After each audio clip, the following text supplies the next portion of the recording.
নাহমাদুহু ওয়া নুসাল্লি আলা রাসূলিহিল কারীম।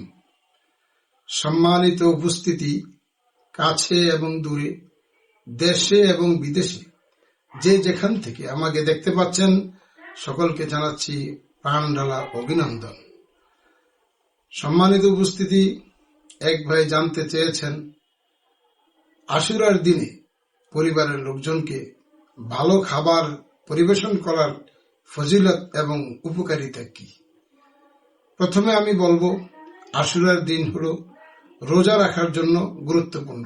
আশুরার রোজাটি হলো সুন্নত এবং এই রোজাটি হলো গুরুত্বপূর্ণ, যেহেতু এই দিনে আদম আলাইহিস সালাতু ওয়াস সালামের সৃষ্টি, এই দিনে আদম আলাইহিস সালাতু ওয়াস সালামের তওবা কবুল, এই দিনে নূহ আলাইহিস সালাতু ওয়াস সালামের নৌকা যদি পাহাড়ে অবস্থান, এই দিনে মুসা আলাইহিস সালাতু ওয়াস সালামকে সেই সাগর পাড়ি দিয়ে ফেরাউনের শত্রু থেকে মুক্তি, এই দিনে ঈসা আলাইহিস সালাতু ওয়াস সালামকে আসমানে উত্তোলন, এই দিনে হযরতে ইব্রাহিম আলাইহিস সালাতু ওয়াস সালামের আগুনের কুণ্ডলীকে জান্নাতের বাগান বানিয়ে দেওয়া সহ অসংখ্য ঘটনা এই দিনে অনুষ্ঠিত হয়েছে।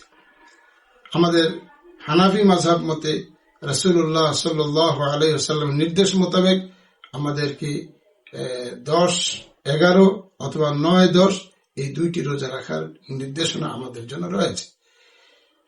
এরই মধ্যেই আমাদের দেশে প্রচলন আছে আশুরার দিনে পরিবার পরিজনের লোকদেরকে ভালো খাবার পরিবেশন করা।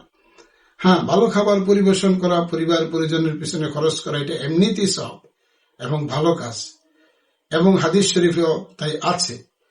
এবং অনেকেই বলে থাকেন যে এই ভালো খাবারের দ্বারা সারা বছর পরিবারটা ভালো খেতে পারে। হ্যাঁ, অবশ্যই এমন একটি হাদিস আছে, অনেকেই বলেন যে সনদের থেকে দুর্বল। আমি বলবো না, এই হাদিসটি মুহাদ্দিসিনদের পরিভাষায় এটা হাসান লিগাইরিহি, একেবারে দুর্বল না।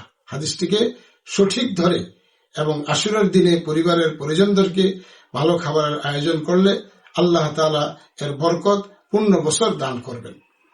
আল্লাহ তাআলা আমাদের সকলকে এই বিষয়টির আমল করার তৌফিক দান করেন। ওমা তৌফিক ইল্লা বিল্লাহ।